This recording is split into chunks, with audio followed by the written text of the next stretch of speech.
कधीच नाही चुकणार तुमचे फेवरेट टीव्ही शोज झी5 सोबत, तेही एकदम फ्री। तुला माहिती ना नेत्रा कशी आहे? तिला कितीही त्रास झाला, काहीही झालं तरी ती सगळ्यात आधी संपूर्ण जगाच्या भल्याचा विचार करते। माहिती आहे ना? तुला आणखीन एक गोष्ट दाखवायची।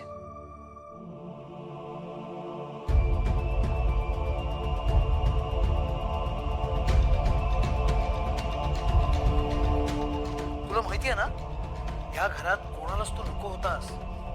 अरे तुझं तोंडही बघण्याची इच्छा नव्हती कोणाची।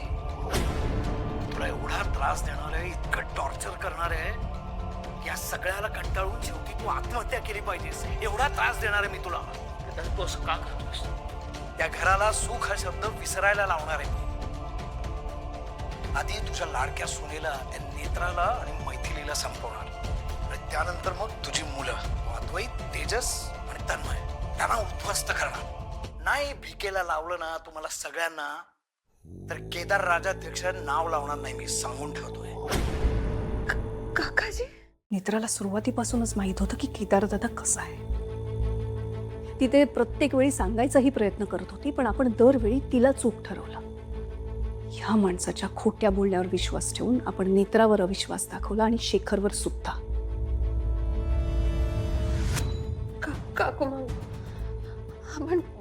काकू मला सांगूया सगळं। नाही, केतकीनं हा व्हिडिओ दाखवायचा नाही। काकाजी असे आहेत तर काकू मला कळायला हवं ना, त्यांचा खूप विश्वास आहे काकाजीवर।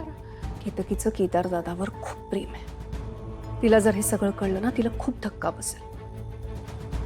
आणि योग्य वेळ आली ना की नेत्रा ठरवेल काय करायचं ते।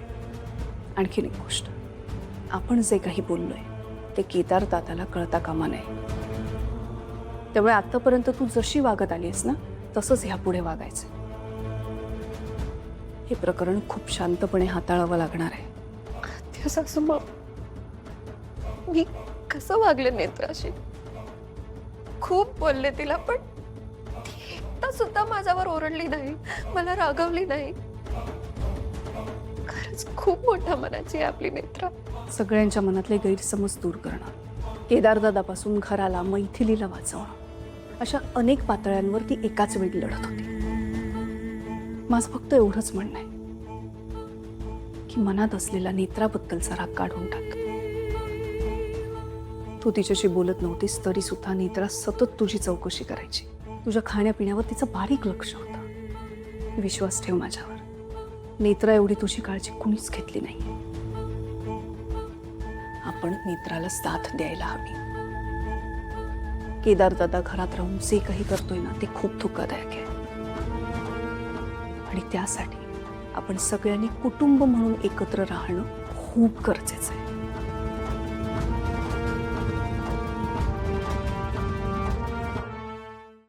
झी5 ॲप डाउनलोड करा आणि पहा सर्व एपिसोड्स एकदम फ्री।